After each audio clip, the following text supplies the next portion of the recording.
14 centuries ago, God sent down to humanity the Quran as a book of guidance. He called upon people to be guided to the truth by adhering to this book.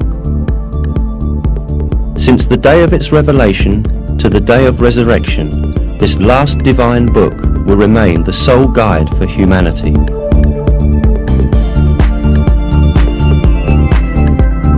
The matchless style of the Quran and the superior wisdom in it are definite evidence that it is the Word of God.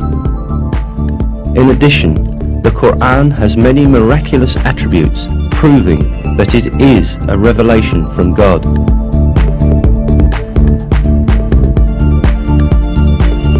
One of these attributes is the fact that a number of scientific truths that we have only been able to uncover by the technology of the 20th century were stated in the Quran 1,400 years ago.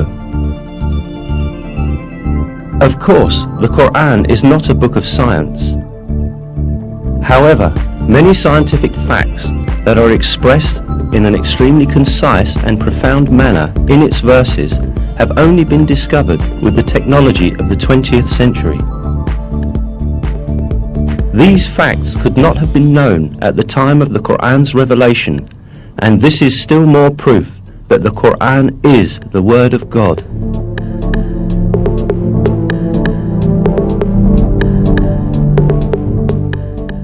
In order to understand the scientific miracle of the Quran, we must first take a look at the level of science at the time when this holy book was revealed.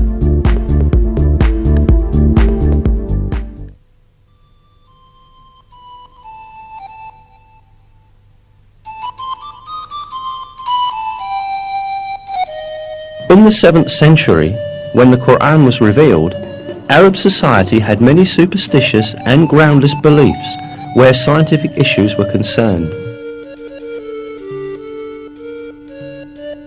Lacking the technology to examine the universe and nature, these early Arabs believed in legends inherited from past generations.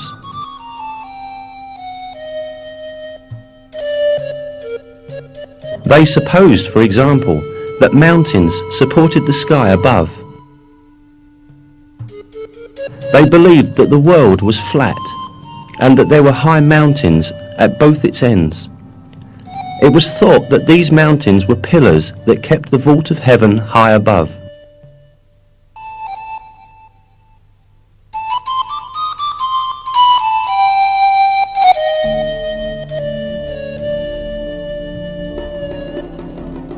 However, all these superstitious beliefs of Arab society were eliminated with the Quran. The verse, "God is He who raised up the heavens without any support," for example, invalidated the belief that the sky remains above because of the mountains. In many other subjects, important facts were revealed at a time when no one could have known them.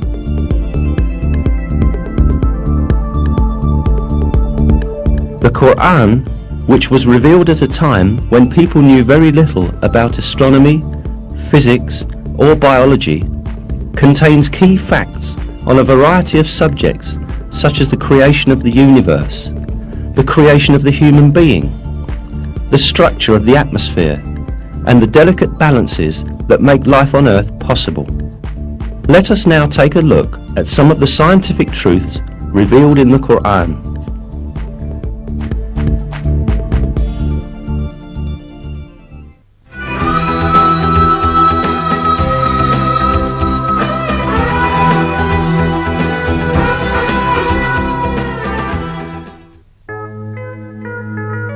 The origin of the universe is described in the Quran in the following verse.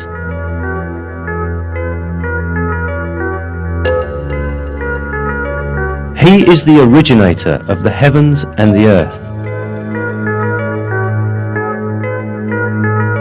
This information given in the Quran is in full agreement with the findings of contemporary science.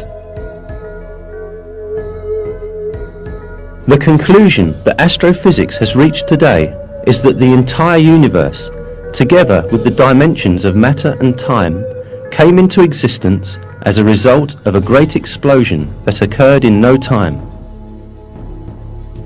This event, known as the Big Bang, produced the entire universe about 15 billion years ago, creating it from nothingness as a result of the explosion of a single point. Modern scientific circles are in agreement that the Big Bang is the only rational and provable explanation of the beginning of the universe and of how the universe came into being.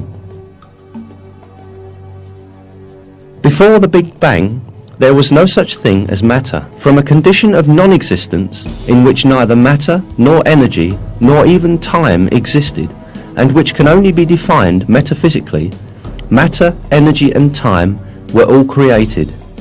This fact, only recently discovered by modern physics, was announced to us in the Quran 1,400 years ago.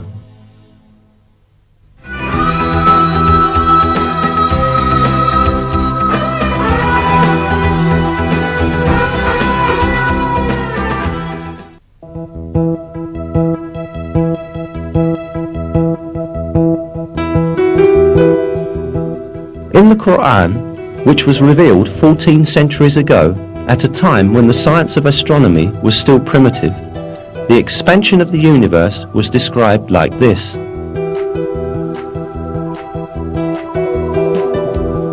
And it is we who have constructed the heaven with might, and verily it is we who are steadily expanding it.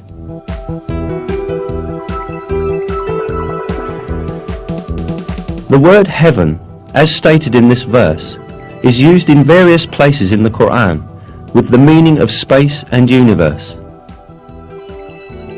Here again, the word is used with this meaning. In other words, in the Quran, it is communicated that the universe expands. And this is the very conclusion that science has reached today.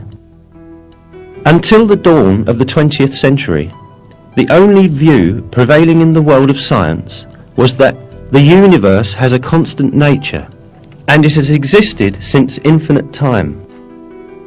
The research, observations and calculations carried out by means of modern technology, however, revealed that the universe in fact had a beginning and that it constantly expands. At the beginning of the 20th century, the Russian physicist Alexander Friedmann and the Belgian cosmologist Georges Lemaitre theoretically calculated that the universe is in constant motion and that it is expanding. This fact was proved also by observational data in 1929. While observing the sky with a telescope, Edwin Hubble, the American astronomer, discovered that the stars and galaxies were constantly moving away from each other.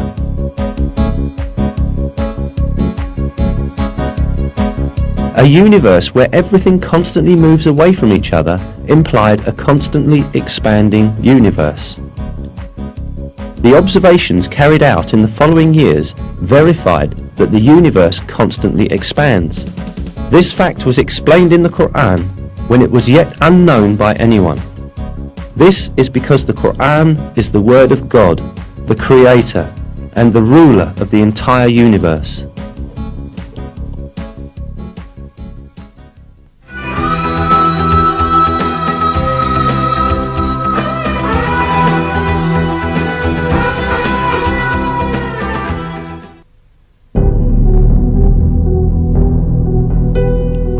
While referring to the sun and the moon in the Quran, it is emphasized that each moves in a certain orbit.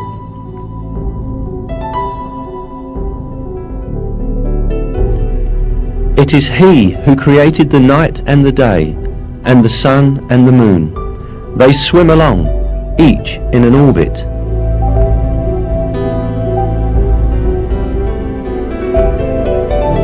It is mentioned in another verse too, that the sun is not static, but moves in a certain orbit.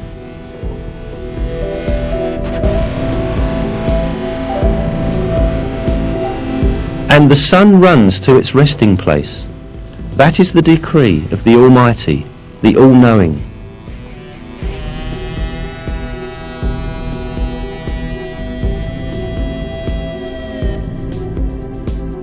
These facts, communicated in the Quran, have been discovered by astronomical observations in our age. According to the calculations of experts on astronomy, the Sun is travelling at the enormous speed of 720,000 kilometers an hour in the direction of the star Vega in a particular orbit called the solar apex. This means that the Sun travels roughly 17,280,000 kilometers a day. Along with the Sun, all planets and satellites within the gravitational system of the Sun also travel the same distance. In addition, all the stars in the universe are in a similar planned motion. That the entire universe is full of paths and orbits such as this one is inscribed in the Quran as follows: by the sky full of paths and orbits.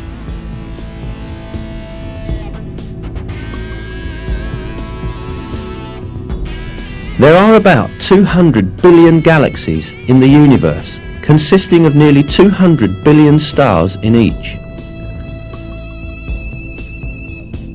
Most of these stars have planets, and most of those planets have satellites.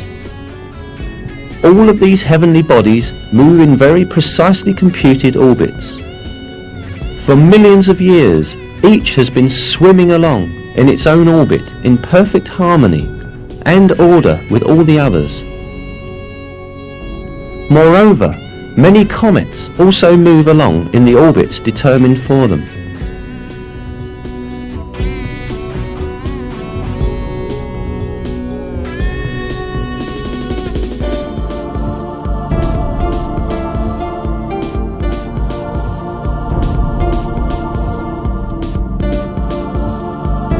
The orbits in the universe do not only belong to celestial bodies.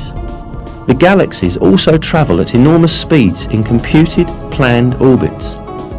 During these movements, none of these celestial bodies cut across another's path or collide with another.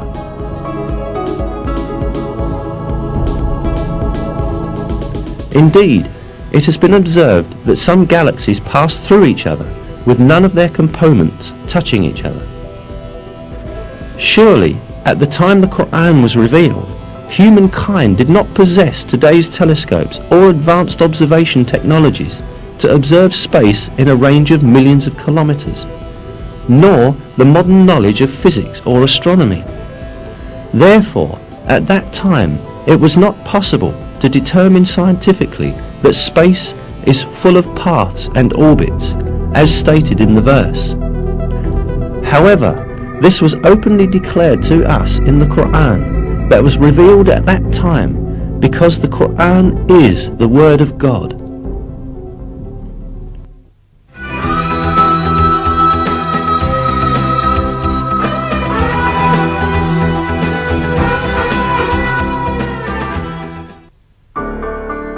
In the Quran, God calls our attention to a very interesting attribute of the sky.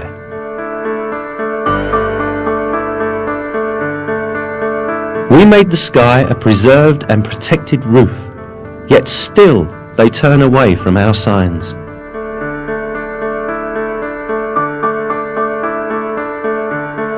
This attribute of the sky has been proved by scientific research done in the 20th century. The atmosphere surrounding the Earth serves crucial functions for the continuity of life. While destroying many meteors, big and small, as they approach the Earth, it prevents them from falling to Earth and harming living things.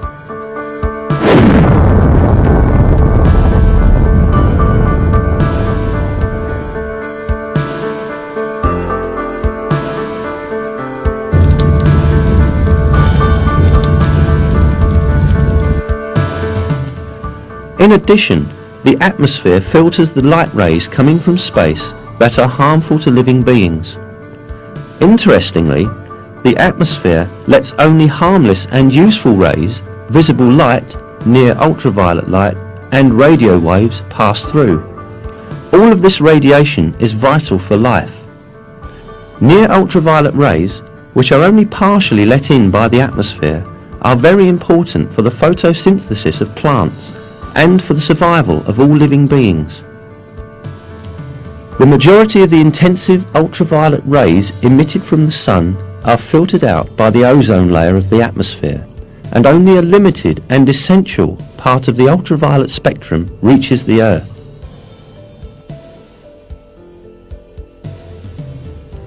The protective function of the atmosphere does not end here. The atmosphere also protects the Earth from the freezing cold of the space, which is about minus 270 degrees centigrade.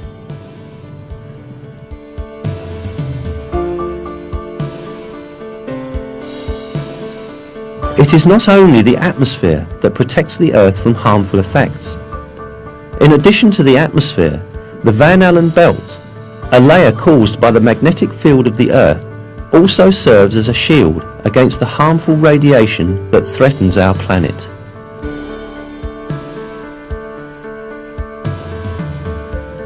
This radiation, which is constantly emitted by the sun and other stars, is deadly to living things. If the Van Allen belt did not exist, the massive outbursts of energy called solar flares that occur frequently in the sun would destroy all life on Earth. The energy transmitted in just one of these flashes detected in recent years was calculated to be the equivalent to 100 billion atomic bombs, similar to the one dropped on Hiroshima.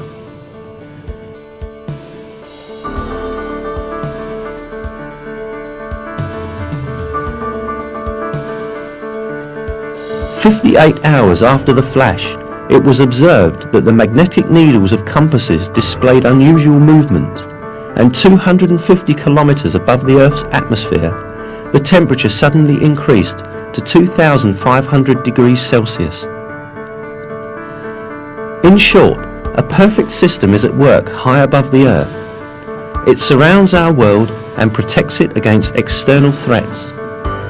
Scientists only learned about it recently, yet centuries ago, we were informed in the Quran about the world's atmosphere functioning as a protective shield.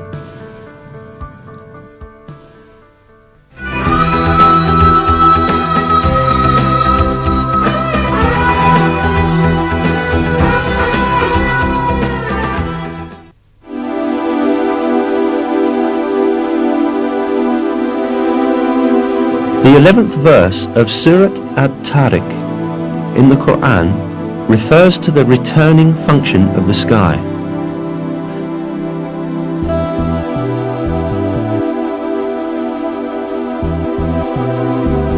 By heaven with its cyclical systems.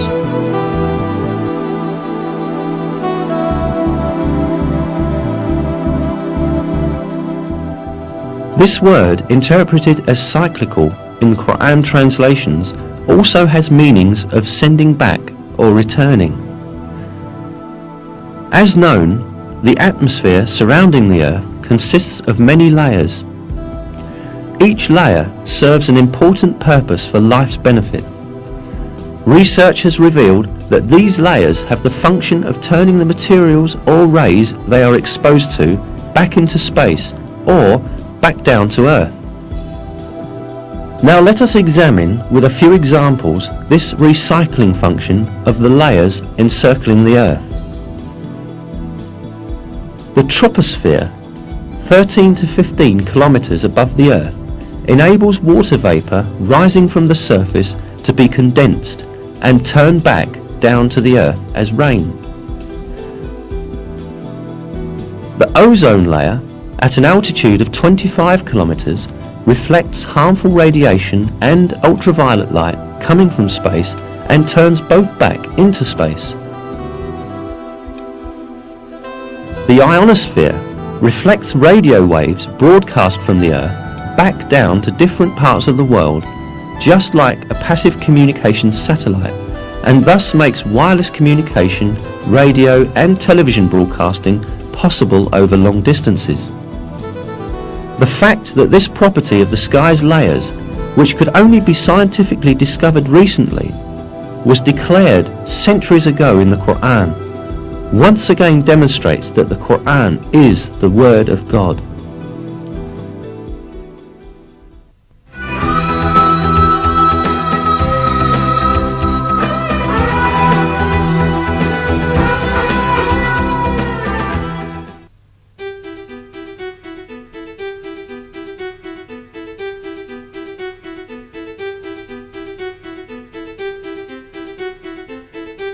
One fact about the universe revealed in the verses of the Quran is that the sky is made up of 7 layers.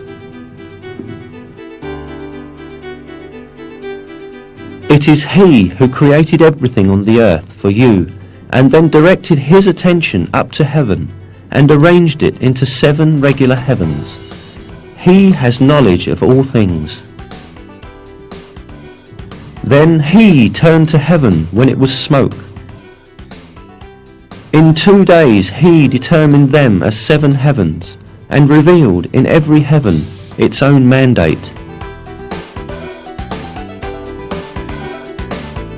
The word heavens, which appears in many verses in the Quran, is used to refer to the sky of the earth as well as the entire universe. Given this meaning of the word, it is seen that the earth's sky, or the atmosphere, is made up of 7 layers. Indeed, today it is known that the world's atmosphere consists of different layers that lie on top of each other. Furthermore, it consists, just as is described in the Quran, exactly of 7 layers. In a scientific source, the subject is described as follows. Scientists have found that the atmosphere consists of several layers. The layers differ in such physical properties as pressure and the types of gases. The layer of the atmosphere closest to Earth is called the troposphere. It contains around 90% of the total mass of the atmosphere. The layer above the troposphere is called the stratosphere. The ozone layer is part of the stratosphere, where absorption of ultraviolet rays occurs. The layer above the stratosphere is called the mesosphere. The thermosphere lies above the mesosphere. The ionized gases form a layer within the thermosphere called the ionosphere. The outermost part of Earth's atmosphere extends from about 480 kilometers out to 960 kilometers. This part is called the exosphere.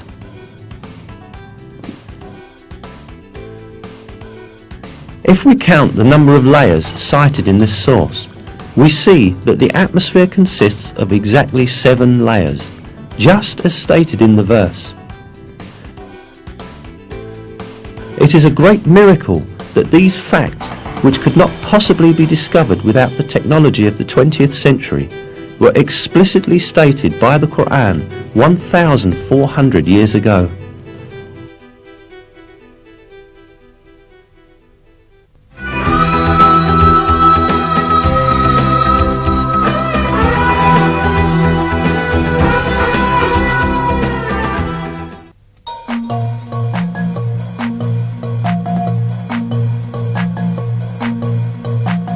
The Quran draws attention to a very important geological function of mountains. We placed firmly embedded mountains on the earth so that it would not move under them.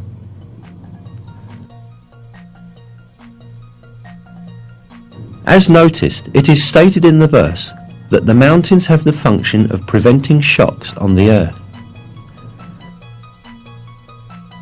This fact was not known by anyone at the time the Quran was revealed. It was in fact brought to light recently as a result of the findings of modern geology. According to these findings, mountains emerge as a result of the movements and collisions of massive plates forming the Earth's crust. When 2 plates collide, the stronger one slides under the other. The one on top bends and forms heights and mountains. The layer beneath proceeds under the ground and makes a deep extension downward. That means that mountains have a portion stretching downwards as large as their visible portion on the earth. In a scientific text, the structure of mountains is described as follows. Where continents are thicker, as in mountain ranges, the crust sinks deeper into the mantle. In a verse, this role of the mountains is pointed out through a comparison with pegs. Have we not made the earth as a bed, and the mountains its pegs?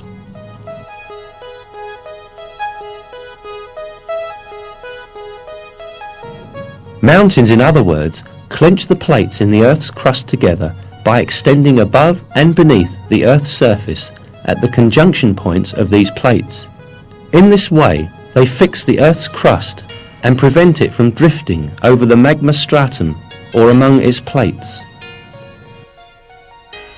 Briefly, we may liken mountains to nails that keep wood pieces together. This fixing function of the mountains is defined in scientific literature with the term isostasy. Isostasy means the following. Isostasy, general equilibrium in the Earth's crust, maintained by a yielding flow of rock material beneath the surface under gravitational stress. This vital role of mountains that was discovered by modern geology and seismic research was revealed in the Quran centuries ago as an example of the supreme wisdom in God's creation. We placed firmly embedded mountains on the earth so that it would not move under them.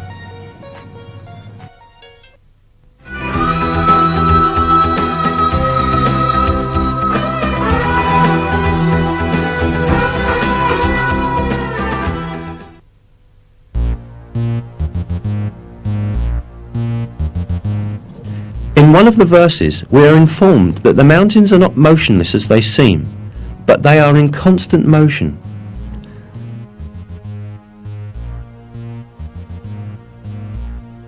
You will see the mountains you reckoned to be solid going past like clouds. Such is the artistry of God, who disposes of all things in perfect order. Surely He is aware of what you do.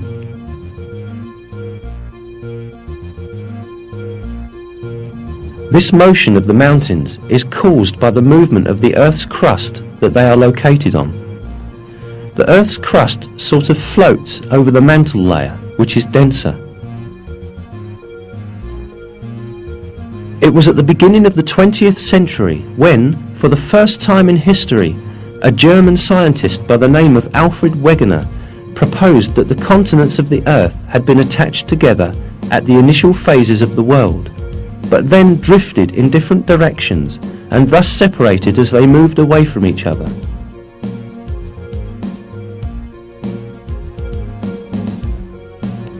Geologists understood that Wegener was right only in the 1980s, 50 years after his death.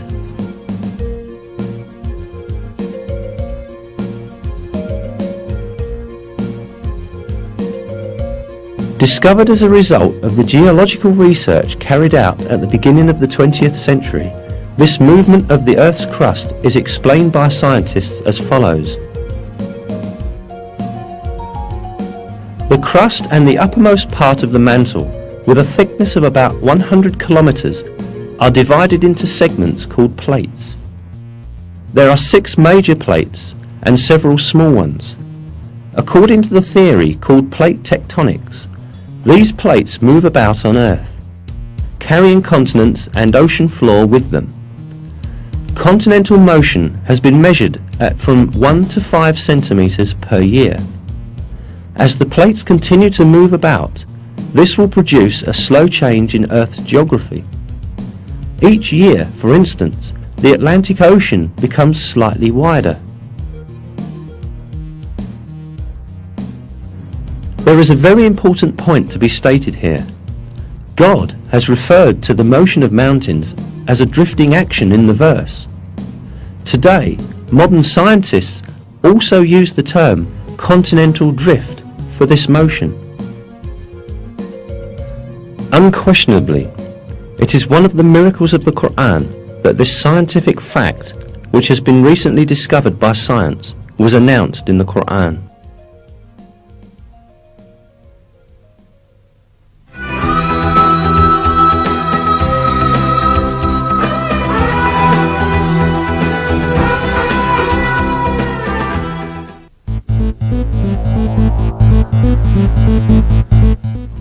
Iron is one of the elements highlighted in the Quran.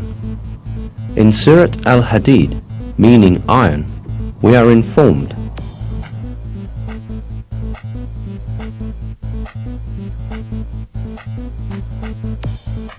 "And we sent down iron, in which there lies great force, and which it has many uses for mankind."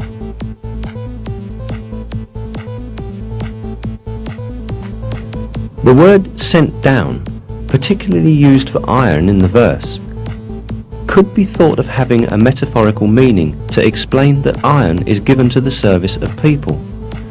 But when we take into consideration the literal meaning of the word, which is being physically sent down from the sky, we realize that this verse implies a very significant scientific miracle.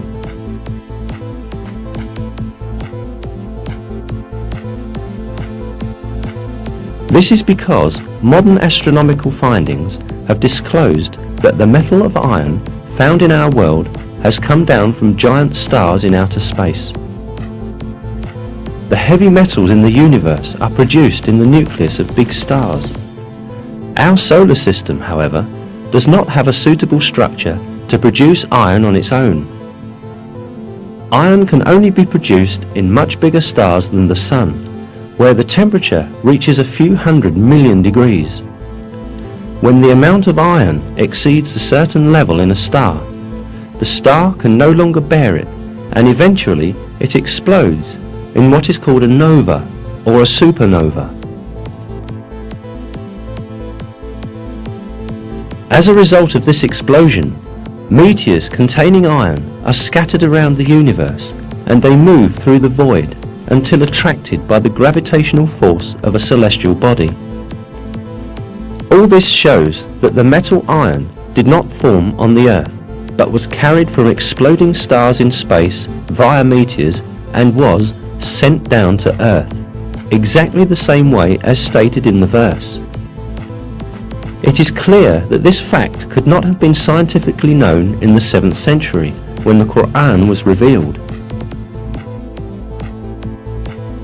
"And we sent down iron, in which there lies great force, and which has many uses for mankind." In addition, the 25th verse of Surat Al-Hadid, which refers to iron, includes two interesting mathematical codes. Surat Al-Hadid is the 57th surah in the Quran. The numerical value of the word Al-Hadid in Arabic, in other words, is abjad, is the same number, 57. The numerical value of the word Hadid alone is 26, and 26 is the atomic number of iron.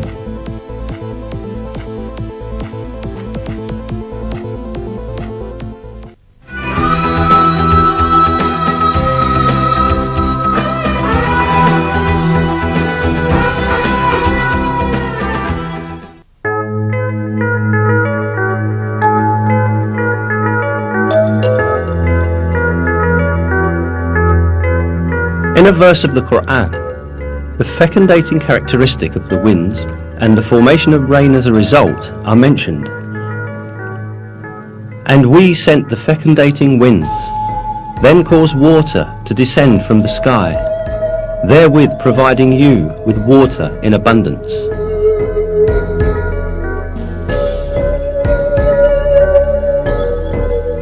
In this verse, it is pointed out that the first stage in the formation of rain is wind.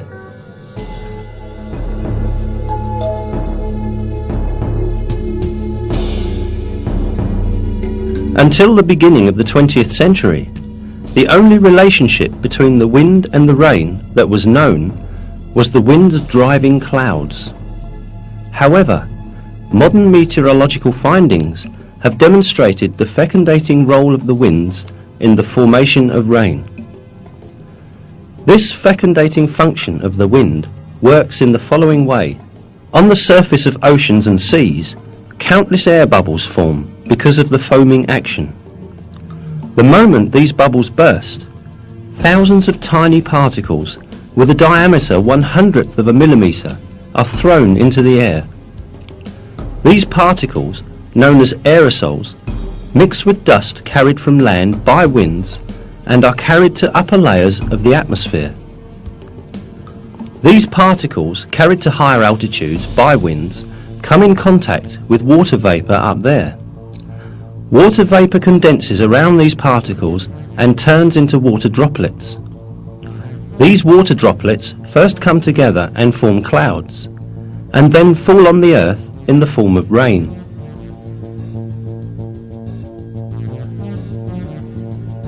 As seen, winds fecundate the water vapour floating in the air with the particles they carry from the sea, and eventually help the formation of rain clouds.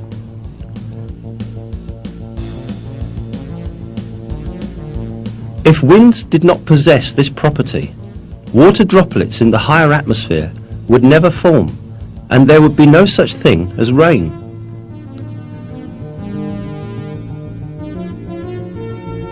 The most important point here is that this critical role of the winds in the formation of rain was stated centuries ago in a verse of the Quran, at a time when people knew almost very little about natural phenomena.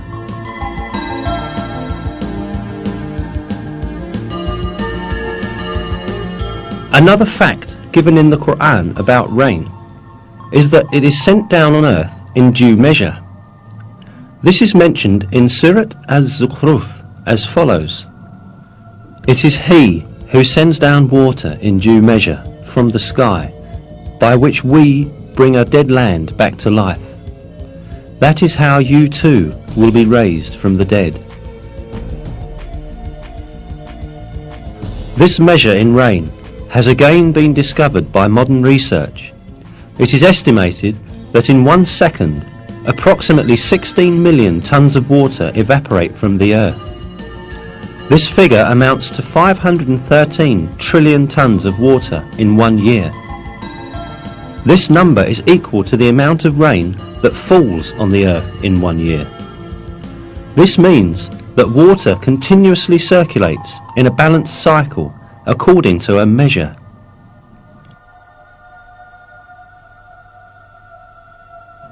Life on Earth depends on this water cycle. Even if people had used all the technology in the world, they would not be able to produce this cycle artificially. Even a minor deviation in this amount would very soon give rise to a major ecological imbalance that would bring about the end of life on Earth. Yet, this never happens, and the rain keeps falling every year in exactly the same amount, just as is revealed in the Quran.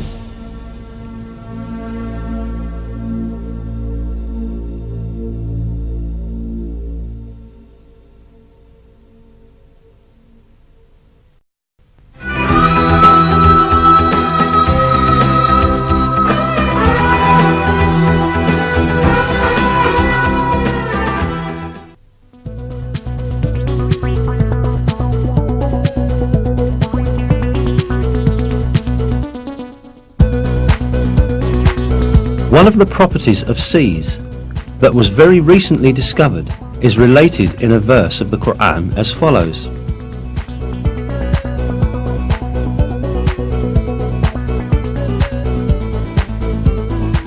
"He has let loose the two seas, converging together, with a barrier between them. They do not break through." This property of the seas that converge together yet do not mingle with one another at all has been very recently discovered by oceanographers.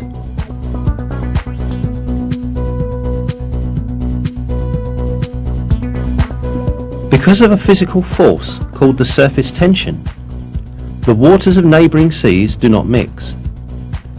Caused by the difference in the density of the seas, surface tension prevents the seas from mingling with one another, just as if a thin wall were between them. The interesting side of it is that during a period when people had no knowledge of physics, surface tension, or oceanography. This was revealed in the Quran.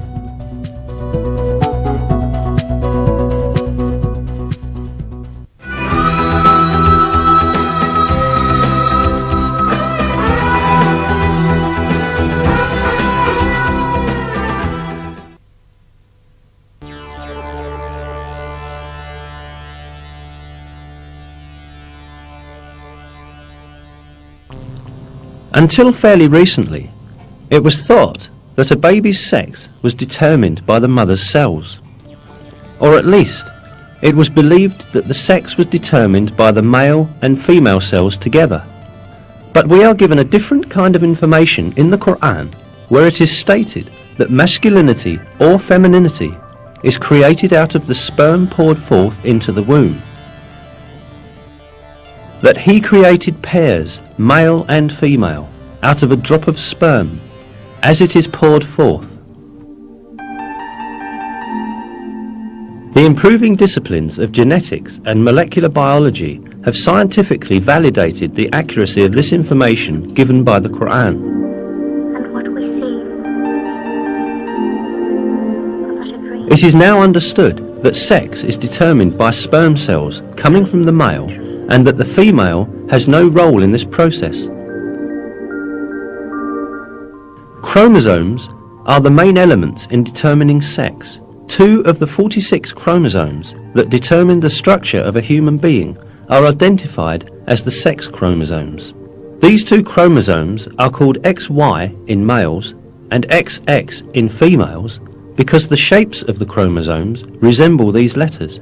The Y chromosome carries the genes that code for masculinity, while the X chromosome carries the genes that code for femininity. Formation of a new human being begins with the cross combination of one of these chromosomes, which exist in males and females in pairs.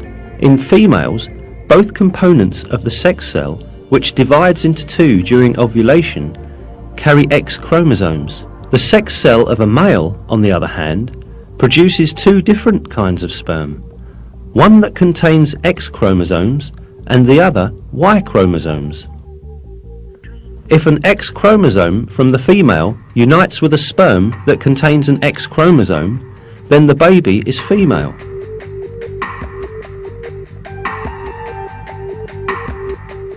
If it unites with the sperm that contains a Y chromosome, the baby is male.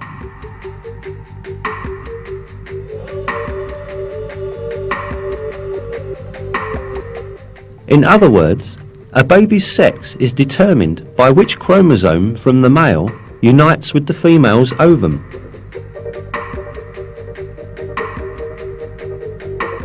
None of this was known until the discovery of genetics in the 20th century.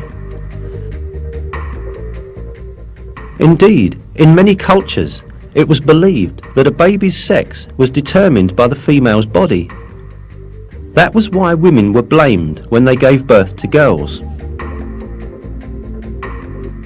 However, 13 centuries before human genes were discovered, the Quran revealed information that denies this superstition and referred to the origin of sex being not with women, but with the semen coming from men. If we keep on examining the facts announced to us in the Quran about the formation of people, we again encounter some very important scientific miracles. When the sperm of the male unites with the ovum of the female, the essence of the baby to be born is formed. This single cell, known as the zygote in biology, will instantly start to reproduce by dividing and eventually become a piece of flesh. The zygote, however, does not spend its developmental period in a void. It clings to the uterus just like roots that are firmly fixed to the earth by their tendrils. Through this bond, the zygote can obtain the substances essential to its development from the mother's body. Here, at this point, a very significant miracle of the Quran is revealed. While referring to the zygote developing in the mother's womb, God uses the word alaq in the Quran.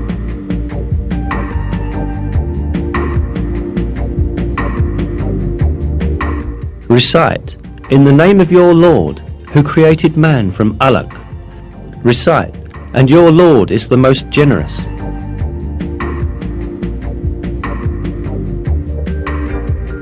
The meaning of the word alaq in Arabic is a thing that clings to some place. The word is literally used to describe leeches that cling to a body to suck blood. Certainly, it is not a coincidence that such an appropriate word is used for the zygote developing in the mother's womb. This proves once again that the Quran is a revelation from God, the Lord of all the worlds.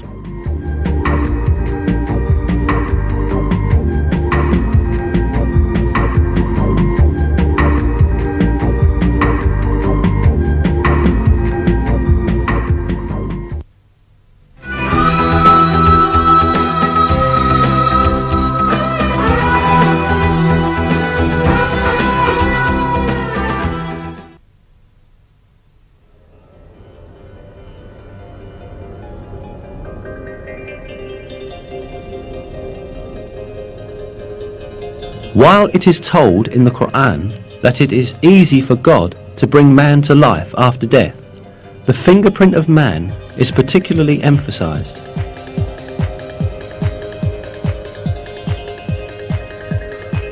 Yes, we are able to put together in perfect order the very tips of his fingers.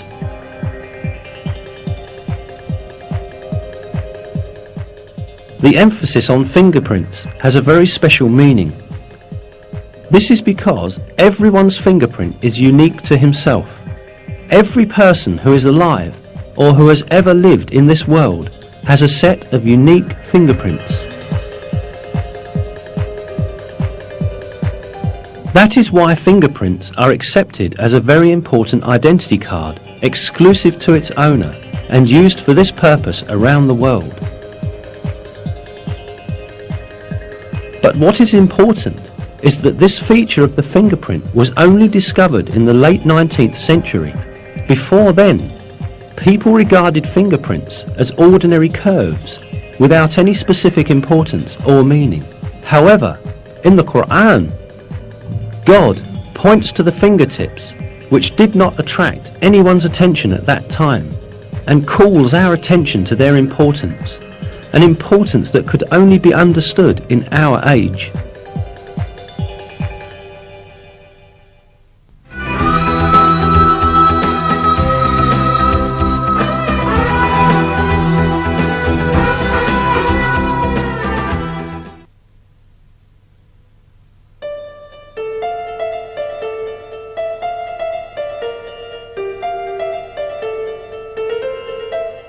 Another important aspect of the information mentioned in the verses of the Quran is the developmental stages of a human in the mother's womb. It is stated in the verses that in the mother's womb, first the bones develop, and then the muscles form which wrap around these bones. We then formed the drop into a clot, and formed the clot into a lump, and formed the lump into bones, and clothed the bones in flesh, and then brought him into being as another creature. Blessed be God, the best of creators.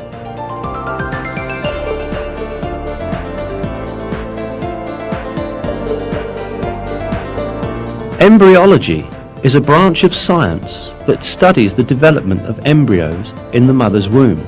Until very recently, embryologists assumed that the bones and muscles in an embryo developed at the same time. For this reason, for a long time, some people claimed that these verses were in conflict with science.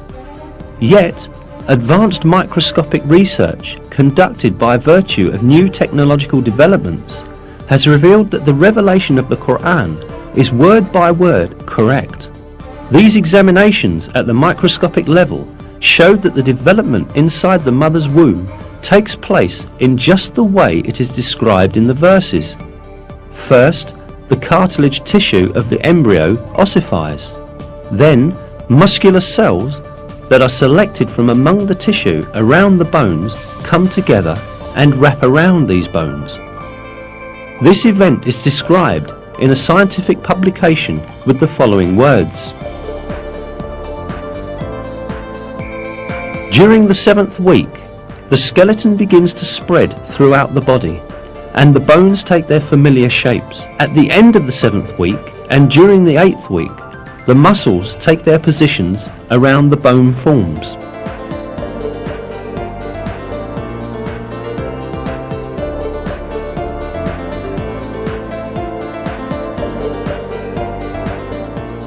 In short, man's developmental stages, as they are described in the Quran, are in perfect harmony with the findings of modern embryology.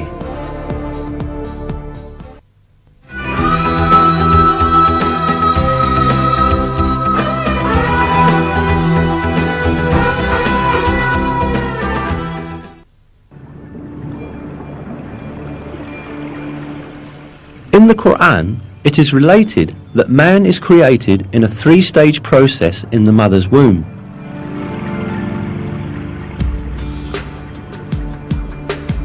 He creates you stage by stage in your mother's wombs in a 3-fold darkness. That is God, your Lord. Sovereignty is His. There is no God but Him. So what has made you deviate?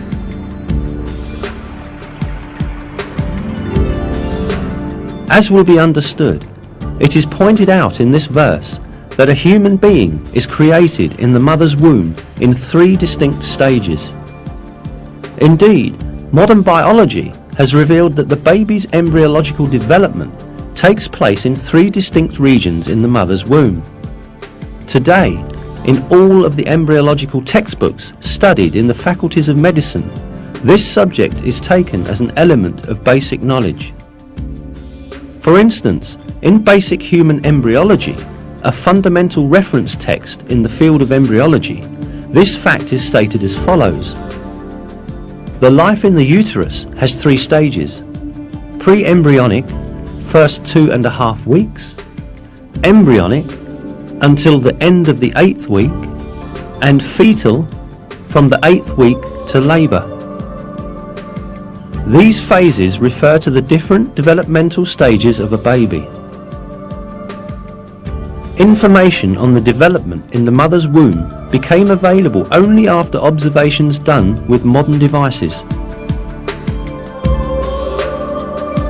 Yet, just like many other scientific facts, these pieces of information are imparted in the verses of the Quran in a miraculous way.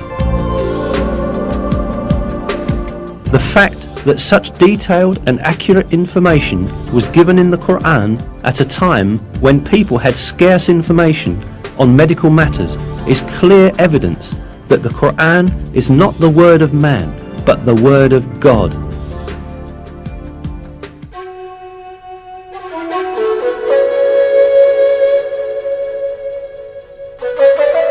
Another miraculous aspect of the Quran is that it revealed beforehand a number of important events that would occur in the future.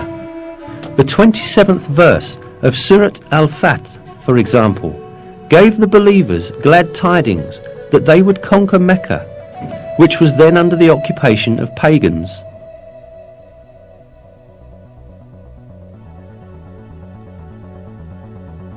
God has confirmed His messenger's vision with truth. You will enter the Masjid al-Haram in safety, God willing, shaving your heads and cutting your hair without any fear. He knew what you did not know and ordained, in place of this, an imminent victory.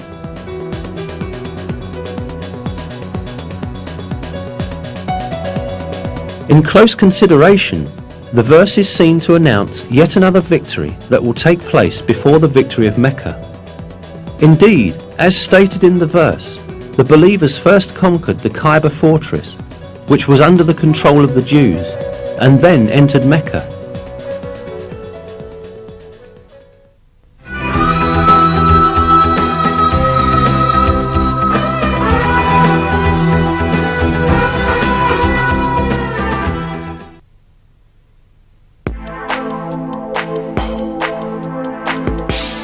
Another piece of news that the Quran gives about the future is found in the first verses of Surat Ar-Rum. In these verses, it is stated that the Byzantine Empire had met with a great defeat, but that it would soon gain victory. The Romans had been defeated in the land nearby, but after their defeat, they will themselves be victorious in a few years' time. The affair is God's from beginning to end.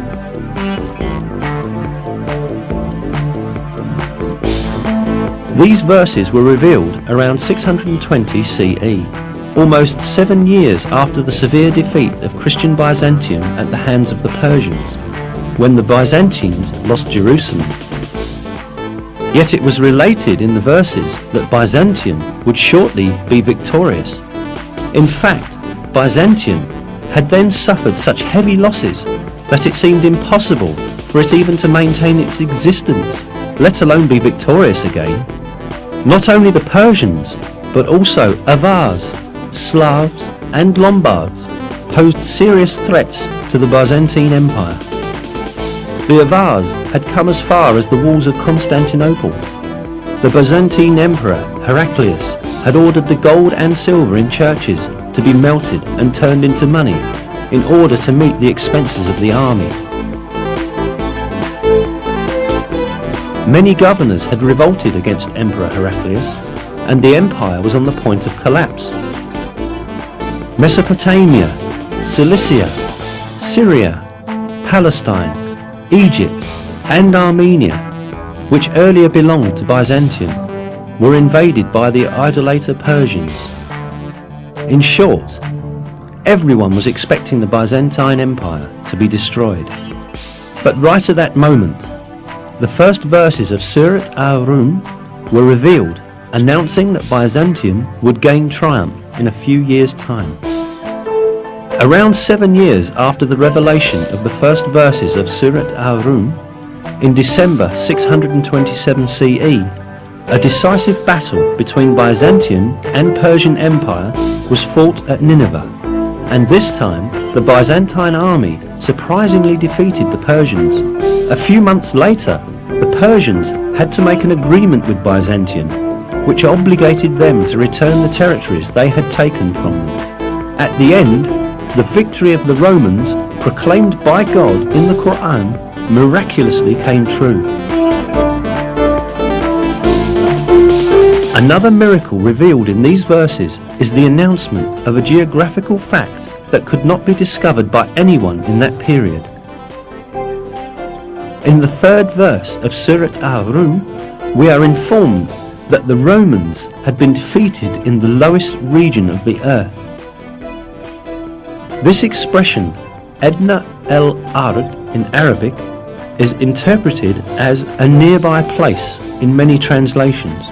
Yet, this is not the literal meaning of the original statement, but rather a figurative interpretation of it.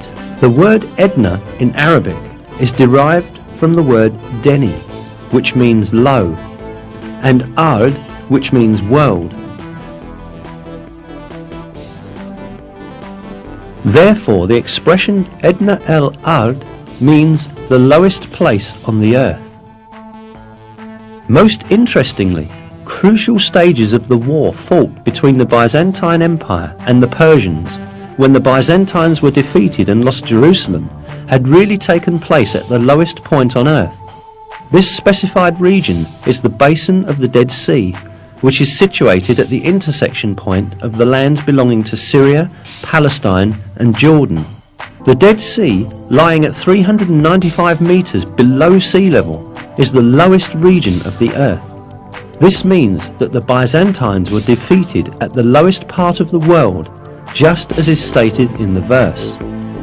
The most interesting point lies in the fact that the altitude of the Dead Sea could only be measured with modern measurement techniques. Before that, it was impossible for anyone to know that it was the lowest region on the surface of the earth. Yet, this region was stated to be the lowest point on the earth in the Quran. Hence, this provides another evidence that the Quran is divine revelation.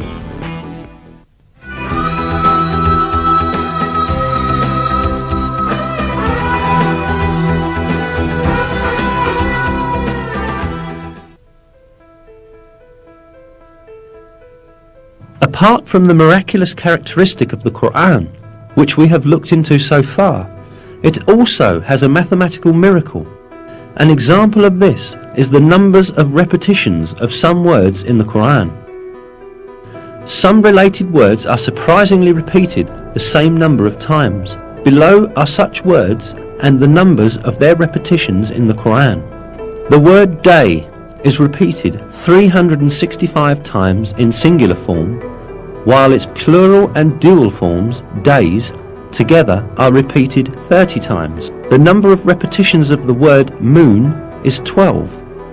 The word punishment is repeated 117 times, while the expression forgiveness, which is one of the basic principles of the Quran, is repeated exactly twice as many times. The number of times the words world and hereafter are repeated is also the same, 115.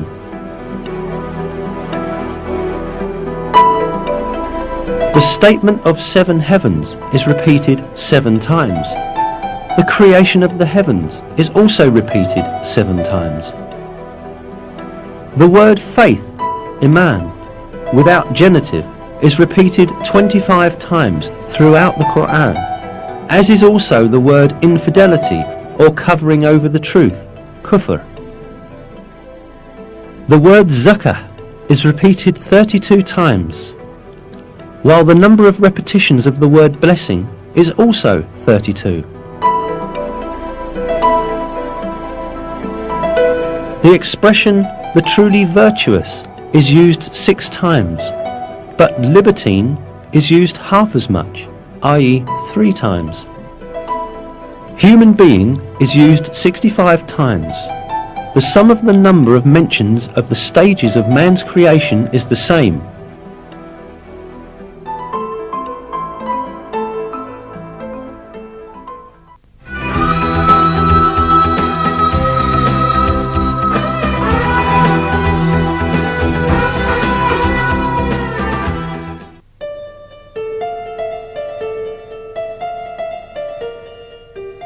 All that we have seen so far shows us an apparent fact.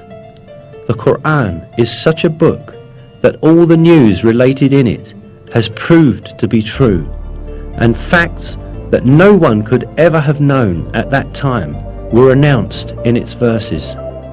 Certainly this provides clear evidence that the Quran is not the word of man. The Quran is the word of God, the originator of everything, and the Almighty, who encompasses everything with his knowledge. In a verse, God remarks on the Quran, "If it had been from other than God, they would have found many inconsistencies in it."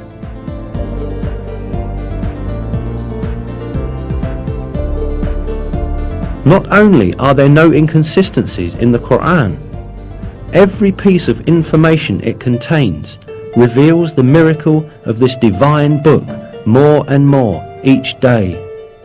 What falls to man is to hold fast to this divine book revealed by God and receive it as his one and only guide. In one of the verses, God calls out to us, "And this is a book we have sent down and blessed, so follow it and have fear of God, so that hopefully you will gain mercy."